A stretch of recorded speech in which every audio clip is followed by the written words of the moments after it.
자, 12.3 내란 사태 오랫동안 준비한 정황들이 속속들이 보도가 되고 있습니다. 자, 오늘은 또 공석인 헌법재판관 3명, 2명이 먼저 인사청문회에 있는 날인데요. 자, 관련해서 박범계 더불어민주당 의원과 이야기 나눠보겠습니다. 의원님 안녕하십니까? 네, 오랜만에 뵙습니다. 네. 자, 요즘 뭐 많이 바쁘시기도 하고 특히 저는 계속 떠오릅니다. 의원님들이 국회의원들이 우리 일반인들이 뭐 좋아하기도 하지만 안 좋아하는 분들은 정치인 하면 안 좋게 생각하다가 그날 계엄 해제하는 날 네. 당일 생각해 보면 참 고맙다는 생각이 자꾸 들더라고요. 담도 넘고 예. 그 어려운 상황. 그래서 항상 의원님 보면 요새 의원님들 보면 제가 감사하다는 말씀을 항상 드리는데 네. 많은 국민들이 또 그런 어떤 얘기 좀 들어본 적 없습니까? 아니요, 주위에 이제 또 지역에 내려가면 네. 뭐 제가 이제 민주당에 속해 있긴 하지만 아무튼 민주당에 대해 감사한다. 네. 예, 뭐 국회의원들 요즘에 밥값 한다. 뭐 이런 말씀 많이 하시죠. 그날 아마 손 모아서 기도 예. 들어가게 해달라고 우리를 살려달라고 그런 국민들 많았던 것 같은데 그렇습니다. 우리 박범계 의원님도 큰 역할도 하시고요. 특히 또 그 이후에 내란 상황들 밝혀내는데 아주 큰 역할을 하고 계시는데 특히 곽종근 전 특수전 사령관 네, 네.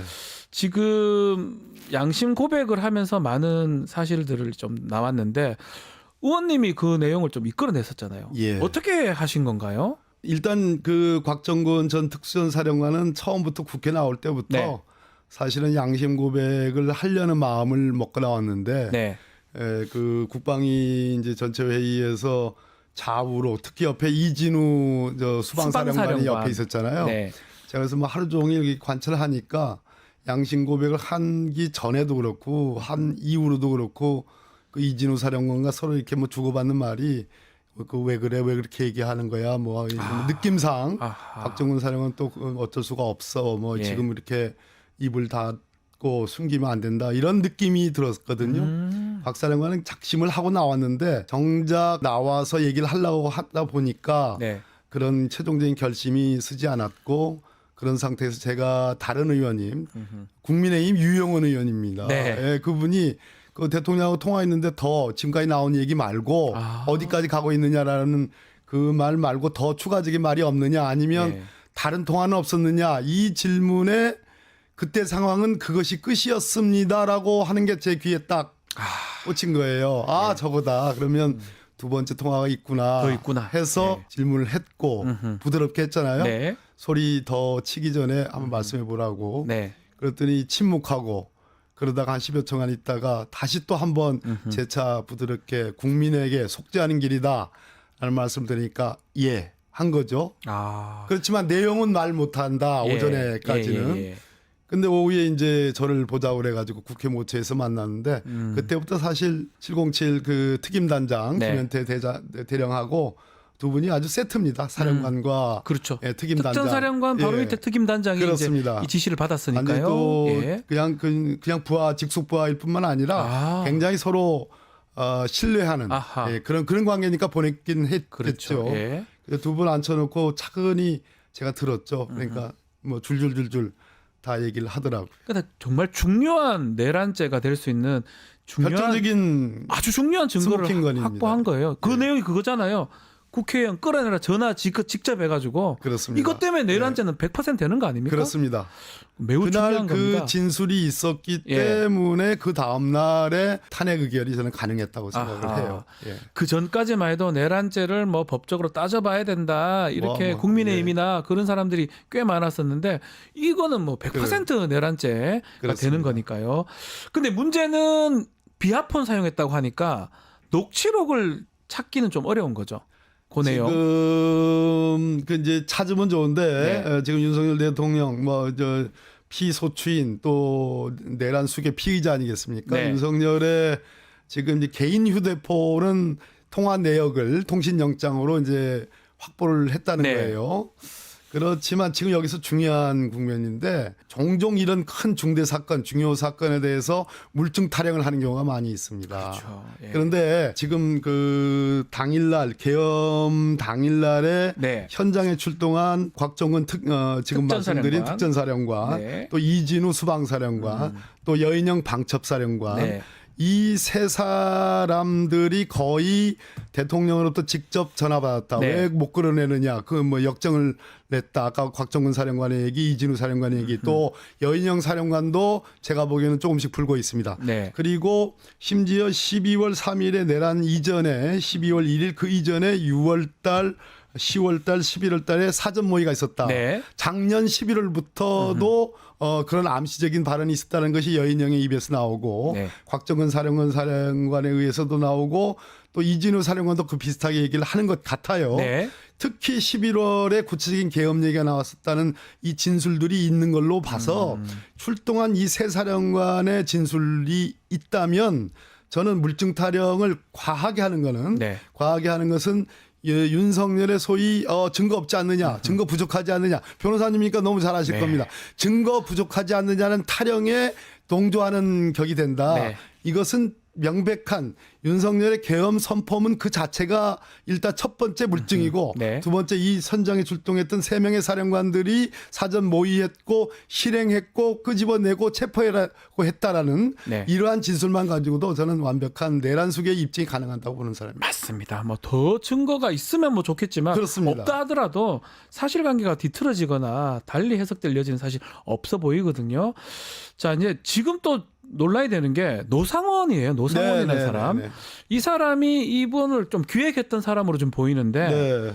육술인이라고 또 하기도 하고요. 네. 어떻게 봐야 됩니까, 노상원 이 사람? 두 가지 관점인데요. 네. 왜 노상원이었을까? 노상원은 어떤 역할을 했을까? 노상원 이 한 사람을 전체 이번 비상계엄 내란 수계 내란의 뭐 핵심 컨트롤 타워로 보는 거는 저는 반대합니다. 그렇게 되면 네. 해프닝으로 얘기할 수 있는 소지가 큽니다. 네. 그래서 전체 주역 중에 한 사람으로 자리매김하는 건 틀림없고, 그럼 왜 노상원이었을까? 노상원은 첫째 본인이 강제추행의 그 죄로 자기 전역을 하고 네. 형을 받은 사람 아니겠습니까? 네네. 그러니까 본인 자신의 명예를 회복하는데 굉장히 주력했을 가능성이 높다.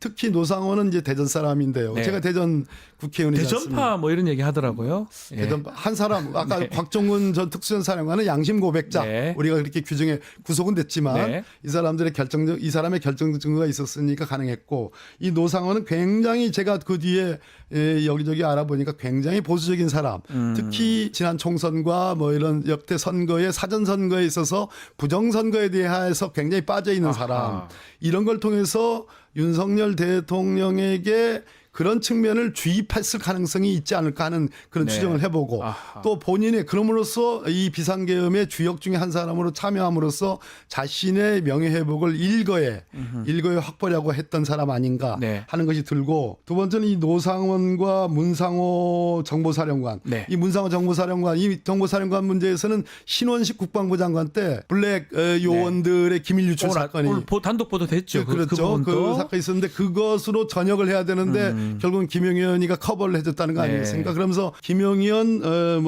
노상원, 문상호로 이어지는 이 계통 라인에서 네. 어떤 기획을 했고 특히 부정선거로 해서 중앙선거관리위원회에 심지어 뭐 노태학 선거관리위원장도 케이블 타인가 한 걸로 네, 묶어가지고 묶으려고. 또 두건을 씌워서 체포하려고 했다는 거 아니겠습니까? 그런 것이 중요하고 여기서 기갑 이여단장이라고 하는 예. 사람 나오잖아요. 제가 93회인가. 예, 93회 이름도 예, 참 93회입니다. 예, 93회예요.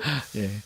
기갑 여단장이면 과거 1980년 소위 12.12 군사 쿠데타 그때 동원됐던 동원됐던 부대입니다. 부대고 예. 소위 공포로서 중요 시설들을 점거하고 장악하고 시민들에게 공포심을 심어준 그 여단장이란 네. 말이에요. 뭐 30분이면 지금 파주에서 달려온다는 거 네. 아니겠습니까? 근데 93회가 그것이 김용현 직속 수사단이든 네. 아니면 정보사 내의 수사 2단이든 저희들이 이제 민주당 진상조사단에서 그렇게 얘기를 하는데 어떻게 기갑 여단장이 탱크나 장갑차를 가져와가지고 주요 시설 점거하고 시민들에게 공포심을 심어주는 거는 뭐 충분히 그려질 수 있는 그림인데 네. 수사단의 단장으로 역할을 했을 가능성이 하려고 했다는 가능성이 있다는 지금 수사단 단장이요. 예, 예. 예. 그런 지금 제보가 있다는 거는 이것은 완전히 군의 위기 질서 설사 계엄령이 절차대로 했다 하더라도 완전한 민간인 노상원과 이기갑 여단장을 무슨 탱크를 동원하는 것에서 넘어서서 수사 단장으로 네. 하려고 했다라는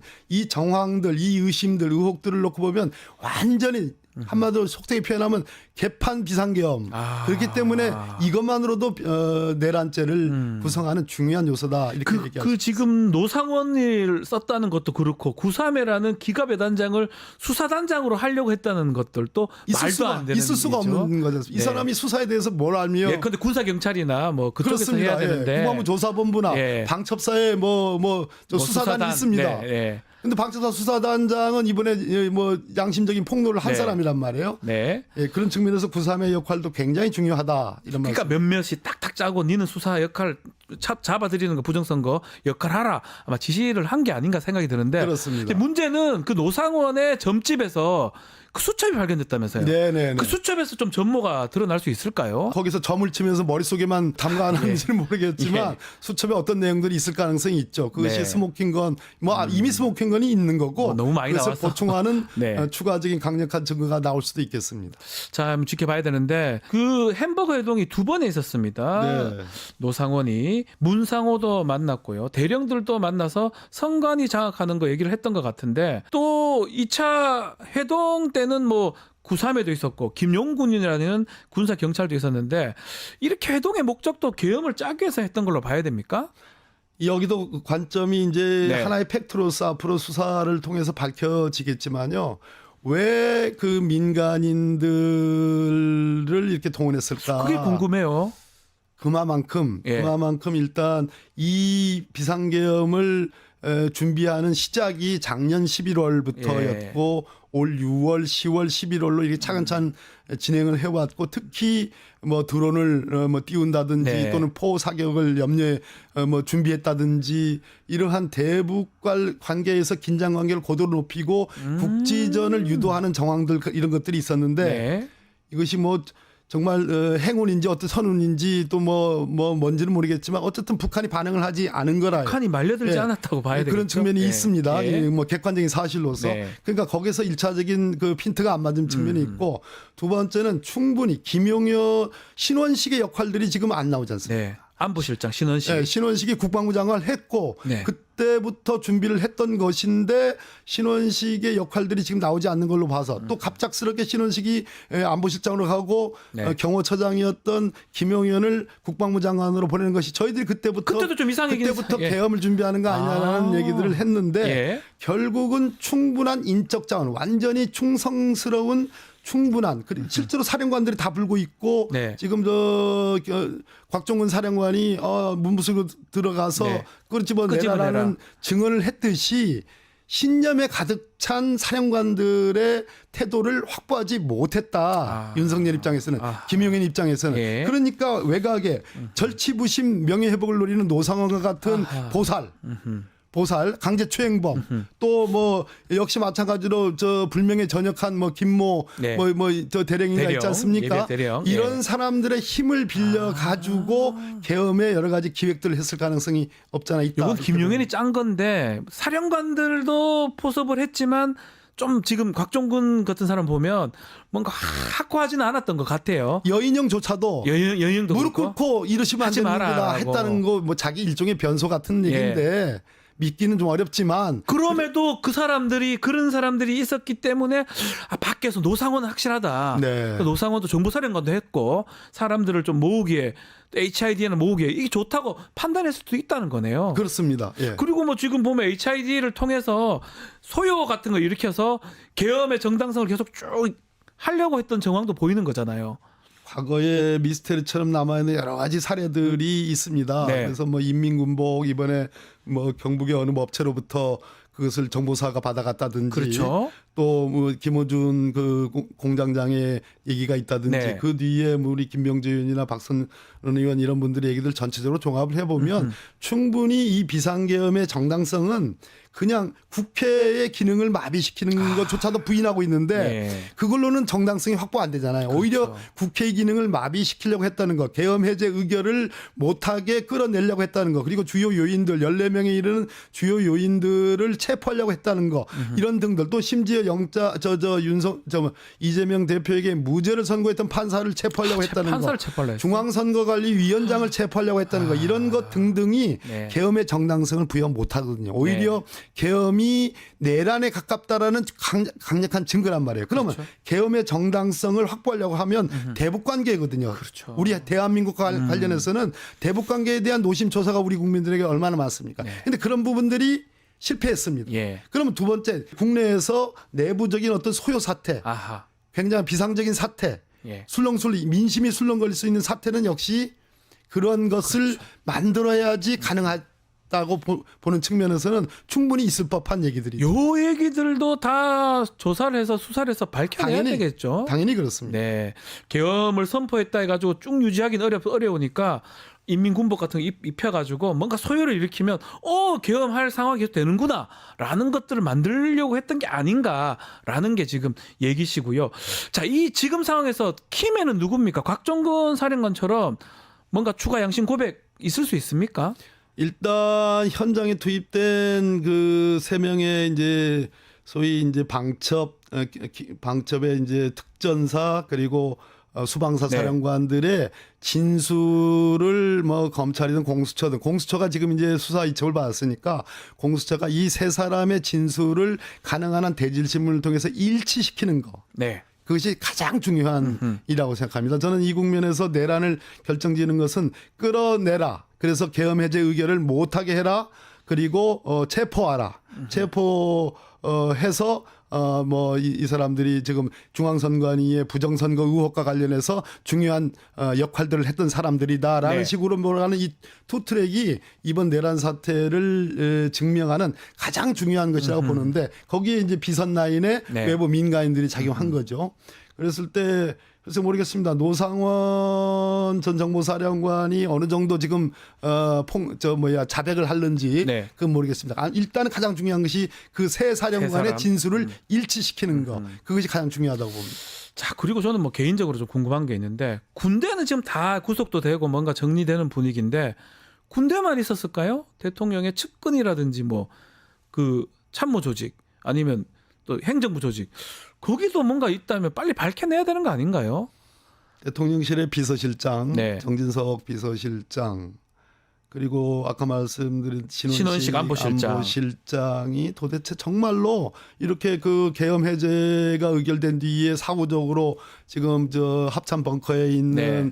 그 대통령이 가니까 잠깐 인사드리러 온 것처럼 돼 있는 그 부분 미스테리. 이상합니다. 정말로 그런 것인가? 이상합니다. 예. 정말 이상하죠. 두 번째 국방부에 김용현이 직접 장악하고 있는 국방부가 바로 윤석열의 지시를 받아가지고 실질적으로 내란 중요 종사자의 첫 번째 구속자고 첫 번째 실행자고 첫 번째 지휘자인데 네. 김용현 국방부 장관이 국방부 내에서 정말로 그 휘하의 참모들을 전혀 모르게 저는 이해가 안 됩니다. 이해가 안 된다는 건 거꾸로 맞다는 얘기예요. 그게 말이 그 됩니까? 부분에는 수사가 지금 이루어지고 있지 않다. 않습니다. 왜 그러냐면 예. 국방부 장관이 지금 구속돼서 지금 차관이 직무대행을 하고 네. 있잖아요. 그리고 어차피 이 수사에서 국방부의 도움을 받긴 받아야 됩니다. 네. 그런 측면에서 잠시 지금 잠복해 있는 것이지 결국은 국방부 영역에서의 어떤 동조 가담자가 있을 영역이 매우 크다.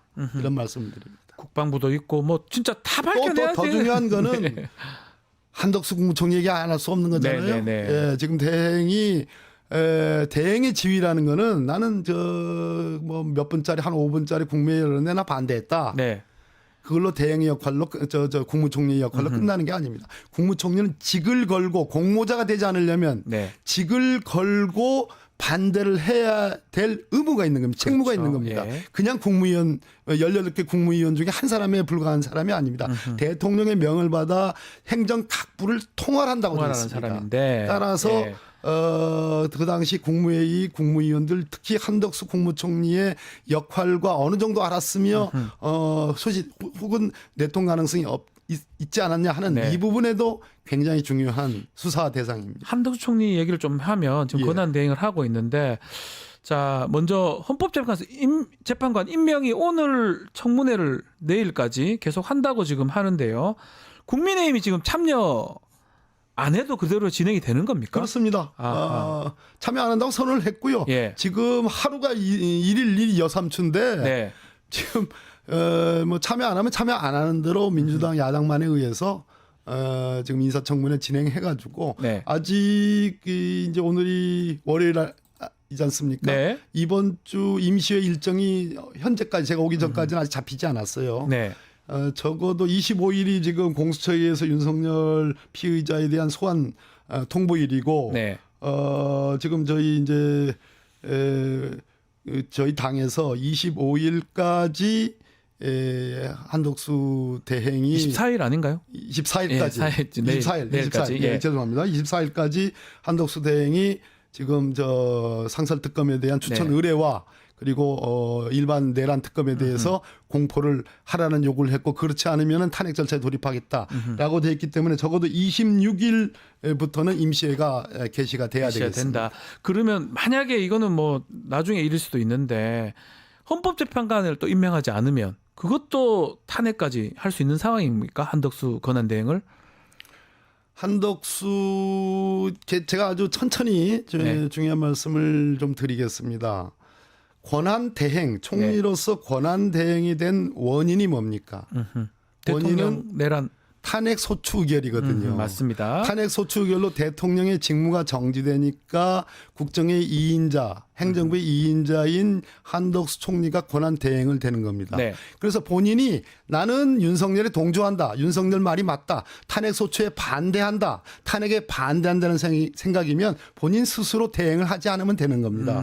국무총리를 하지 않으면 되는 겁니다. 네. 근데 그 원인된 탄핵 소추 의결로 인해서 본인이 권한 대행이 됐다라는 것은 탄핵 소추 의결을 한 또 그 근원적인 원인, 즉 내란 수계의 윤석열의 죄목에 대해서 국회가 의결했고 네. 탄핵 소추 의결을 했기 때문에 본인이 그것을 묵시적으로 동의한 겁니다. 받아들인 거라는 거죠. 그렇지 네. 않으면 대행을 할 이유가 없는 겁니다. 그런 차원에서 지금 내란 계엄을 이제 내란죄 그 특검을 네. 지금 공포하지 않는다거나 또는 저 상설 특검의 추천 의뢰를 국회에 하지 않는다거나 하는 것은 직무유기가 될 가능성이 높고 네. 그 직무유기를 넘어서서 그런 간접적인 증거로 결국은 윤석열의 비상계엄에 사실상 묵인 방조한 거 아니냐라는 의심까지 가능합니다. 지금 그렇죠. 그렇습니다. 네. 그래서 이 논리대로 하면 아하. 얼마든지 한덕수 권한대행에 대한 혹시 탄핵 절차가 진행된다면 그것은 현재 대행으로서 한 행위에 대한 탄핵 절차가 아니라 이러이러한 이전에. 대행으로서 직무유기를 하는 것은 이전에 아하. 계엄에 대한 상당한 방조 묵인 공조를 했을 가능성이 있다는 측면에서 네. 그것을 강화시켜 주는 거고 그것을 원인으로 해야 된다. 이런 말씀을 드립니다. 그렇다면 24일까지 시간을 줬는데 김건희 특검, 내란 특검, 한덕수 지금 권한대행이 어떻게 할 거라고 예상하십니까? 저는 지금 어제 일보로 나온 것이 네. 총리실의 입장이라는 게 총리실이라면 아마 국무조정실장 예. 뭐 이렇게 될 겁니다. 지금 공포 만기가 이제 정부로 법안이 이송된 지로부터 15일이니까 1월 1일이 1월 1일입니다. 예. 1월 1일까지 보겠다라는 겁니다. 네. 여론도 듣고 뭐 헌법적인 이런 거. 제가 아까 헌법적 법률적으로 말이 안 되는 것은 자기 그러니까요. 모순이고 자기 모순이에요. 네. 그건 말이 안 되는 거고 그까지 본다는 얘기는 말 그대로 미끄럽지 않습니까? 네. 이분이. 네. 참여정부에도 예. 국무총리를 했던 분이고 윤석열 정부에 지금 3년째 가까이 지금 국무총리를 하고 지금 대통령 권한대행을 하고 있거든요. 네. 이맛 저맛 다 보겠다는 거고 미끌거리는 것이 지금 이루 말할 수 없는 건데 네. 이분이 거기까지 본다. 반반이라는 거예요. 반반. 그럼 결국은 이분의 입장이 중요한 게 아니라 저는 끝까지 보고 수사 과정도 볼 겁니다. 네. 공수처의 수사 역량이나 수사 과정도 볼 겁니다. 25일 소환했는데 네. 그것도 볼 가능성이 있고 모든 변수를 다 감안한 결정을 하는데 그렇다면 그 공포를 할 가능성도 있는 거예요. 그리고 늦게나마 상설특검에 대한 지금 추천 의뢰도 할 가능성도 예. 있습니다. 그거보다 더 중요한 것은 민주당의 태도와 입장이라는 겁니다. 민주당은 적어도 24일 아까 24일까지 이 두 가지를 결정하지 않으면 네. 탄핵 절차에 돌입하겠다. 자, 임시의 회기가 오늘쯤에는 어떻게 잡혀야 될 것 같고 네. 국회의장께서 저는 결단을 내리셔야 될 것 같고 적어도 24일, 25일 상관에서 25일 공수처 소환과 네. 함께 소환 절차에 응하지 않을 가능성이 높은데 그것과 관련해서 26일쯤에는 완전한 최종적인 결정을 지금 우리 민주당과 야당이 해야 된다 내려야 된다. 하는 생각을 했습니다. 자, 탄핵 소추단 얘기도 좀 해보겠습니다. 의원님이 또 탄핵 소추단에 가신 거 맞죠? 8년 전에도 제가 박근혜 때도 했던 걸로 제가 알고 있는데 예, 그렇습니다. 뭔가 그때랑 지금 좀 다른 점은 있나요? 잘 진행되고 있는 겁니까? 그때는 권성동 의원이 법사위원장이니까 예. 법률적인 탄핵소추위원이고 아하. 저는 저 야당 간사였는데 그때 권성동 탄핵소추위원장의 그 회방을 생각하면 그때 제가 대리인단을 더 늘려야 된다. 또 박근혜의 답변서를 공개해야 된다. 그래가지고 진짜 책상을 치고 무슨 개 XX까지 제가 들어가면서 네. 이런 그 회방을 있었는데 지금은 그게 지금 참여하고 있지 않으니까 아예 없죠. 탄핵소추단에 지금 국민의힘이 참여하고 있지 않아요. 그런데 권성동 지금 원내대표는 탄핵소추단 아닌 국민의힘의 원내대표로서 지금 이 탄핵소추의 이 도도한 물결을 회방을 넘어서 지금 뭐라고 있습니까? 지금 만약에 탄핵이 안 되면 탄핵 소추를 발의했던 의원들과 찬성한 의원들은 다 처벌돼야 된다. 예. 이것은 바로 윤석열의 소위 그 탄핵의 원인된 내란에 사실상 방조하는 그런 태도고요. 네. 이것이야말로 제가 말씀드린 윤석열의 소위 대대적 반격을 국민의힘의 주도 세력과 함께하고 있다라는 전증자라고 봅니다. 네. 그래서 국민의힘에 대해서 제가 별도 말씀 하나 더 드릴게요. 아로라고 들어봤습니까? 아로 이석기 예전 아로 그렇습니다. 아닙니까? 예. 아로라는 게 아주 소수의 경기 동부연합의 지하 조직이라고 지금 그때 헌법재판소가 유연정당 해산 유연정당 해산할 때 그때 쓴 말이 주도 세력입니다. 아주 작은 조직이에요. 통진당 안에서도. 그렇지만 주도 세력이 그러면 전쟁이 일어나는 경우의 시나리오거든요. 압력밥솥으로 폭탄을 만든다. 이런 허무맹랑한 이런 얘기들이 있었음에도 불구하고 내란 음모 하나만으로 정당 해산했거든요. 그래서 권성동 원내대표에게 경고합니다. 강을 건너지 마십시오. 내란 동조하는 위헌 정당이 될 수 있다. 이 말씀을 강을 지금 건너지 하시는 마십시오. 거네. 강을 건너면 안 된다. 주도 세력입니다. 이렇게 되면. 그 얘기 중에 좀 전에도 말씀하셨는데 윤석열이 거대한 반격을 시도하고 있다. 이 말씀은 바로 그 얘기입니다. 이 얘기입니까? 지금 박근혜 탄핵 때와 지금 윤석열 탄핵 때의 차이는 자, 박근혜 탄핵 때는 아까 제가 권성동 탄핵소추위원장하고 말싸움을 했다는데 그 중에 하나가 박근혜 피소추인의 답변서를 공개하느냐 여부였습니다. 저는 투명한 재판을 위해서 국민들이 알 권리를 보장하기 위해서 공개하라 했습니다. 못하겠다 했습니다. 최종적으로 공개했습니다. 자, 근데 윤석열 스스로가 이번에 답변서뿐만 아니라 본인이 지금 탄핵법정에 나와서 장광설과 선전선동을 할 겁니다. 이게 다른 점입니다. 무슨 얘기냐? 박근혜가 그렇게 소극적으로 답변서도 공개하지 않았으면 좋겠어요. 난 법정에 나가지 않겠어요. 최종적까지 우리 헌법재판관을 믿겠어요. 하는 것이 결국은 8대 0으로 9대 0으로 9대 0으로 탄핵이 된 그 원인이 맞습니다. 탄핵이 됐지 않습니까? 윤석열은 그것을 반면교사 삼을 겁니다. 그래서 대대적인 적극적인 공세에 방어를 할 겁니다. 공세적 방어. 그것은 대대적인 반격입니다. 즉 국민들에게 그런 담화문 얘기했죠. 그것이 이 수사와 탄핵에 대한 가이드라인입니다. 그리고 지금 권성동 원내대표가 거기에 일정 정도 부응하는 그러한 선동을 하고 있지 않습니까? 이런 것들. 그리고 답변서 얼마든지 금방 내고 본인이 아마 법정에 직접 나올 겁니다.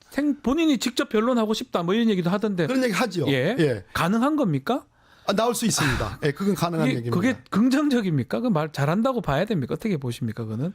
국민의 입장에서는 염장 터질 얘기지만 오히려 근데 그 윤석열이 대국민 담화가 국민들로 하여금 그 분노 지수를 그냥 끝까지 올린 거 아니겠습니까? 그런데 윤석열은 지금 20%의 소위 아스팔트 극우 세력에 지금 선전선동을 하는 거거든요. 그런 측면에서 과연 이것이 우리나라 헌법 질서에 맞느냐 맞지 않죠. 그래서 제가 아까 비유하기는 좀 그렇지만 아로하고도 얘기를 했던 겁니다. 그래서 경고를 하는 겁니다. 그 마지막으로 지금 수사기관에 계속 불응하고 있고 25일 10시 그날 공조본이 이제 공처가 오라고 했는데 만약에 이때 응하지 않으면 체포도 가능한 겁니까? 긴급 체포 등등. 가능하죠. 근데 우리 박지훈 변호사님이시잖아요. 검찰의 심우정 검찰총장이 수사권을 공수처로 이첩한 원인을 수사권의 범위, 즉 내란죄의 수사권이 있느냐 없느냐와 관련된 직권남용으로 시작을 해서 거기서 관련 범죄로 내란죄로 타고 들어가는 것을 구성을 했다가 네. 비판이 있으니까 아이 그러면 공수처로 넘긴다. 공수처도 똑같은 논리에 직면합니다. 아. 공수처도 내란죄의 직접 수사 대상을 갖고 있지 못해요. 그렇죠. 직권남용으로 시작해가지고 내란죄로 가는 코스예요. 그런데 윤석열은 내란죄에 관해서는 뭐 본인이 불소추 특권을 주장할 수 없지만 직권남용의 경우는 아하. 불소추 특권을 주장할 수 있습니다. 맞습니다. 현직 대통령이기 예. 때문에. 그래서 어제 대통령실에서 그 얘기가 나왔습니다. 아하. 즉 공수처의 수사권을 다투겠다는 얘기입니다. 와우. 그래서 이런 측면에서 반드시 특검은 어떠한 경우도 반드시 특검은 도입이 돼야 되고 그래서 수사에 대한 복습, 복귀, 리뷰가 돼야 되고 네. 기소는 공수처가 아니라 네. 특검이 특검이어야 해야지 된다. 완전 무결한 아하. 시비가 없는 저 공소 유지가 아니, 가능하다. 지금 말씀드린- 그래서 마지막으로 예. 공수처가 너무 수사를 급히 하지 마라. 아. 잘 두드려서 과거에 기소해서 무죄난 사건들이 너무 많지 않습니까? 그 손준성이 무죄 났지 않습니까? 네. 그런 측면에서 공수처의 의지는 높이 평가하나 단단히 잘해라. 두드려서 아하. 수사 준비를 잘해서 소환도 하고 체포도 잘해야 된다. 그리고 기소할 생각, 기소권이 없습니다. 그래서 결국은 검찰을 넘겨야 됩니다. 예. 검찰을 넘기면 검찰은 독자적인 수사기관으로 윤석열이 구속되더라도 또다시 수사를 하고 기소 여부를 결정합니다. 네. 그 전 단계, 저는 그것을 내년 1월 10일 정도로 보는 아하. 거예요. 그 전까지는 특검이 반드시 발동돼야 된다. 그 특검법이 통과되고 특검 구성하는데 시간이 좀 걸리잖아요. 그 그러니까- 10일까지 가능합니까? 그러니까 민주당은 예. 지금 뭐 내란 특검이든 상설 특검이든 민주당과 야당의 주도하에 의해서 지금 특검을 추천하도록 네. 되어 있습니다. 그것도 한덕수 대행이 지금 임명하느냐가 관건인데 민주당은 지금부터 세팅을 다 해놔야 됩니다. 아.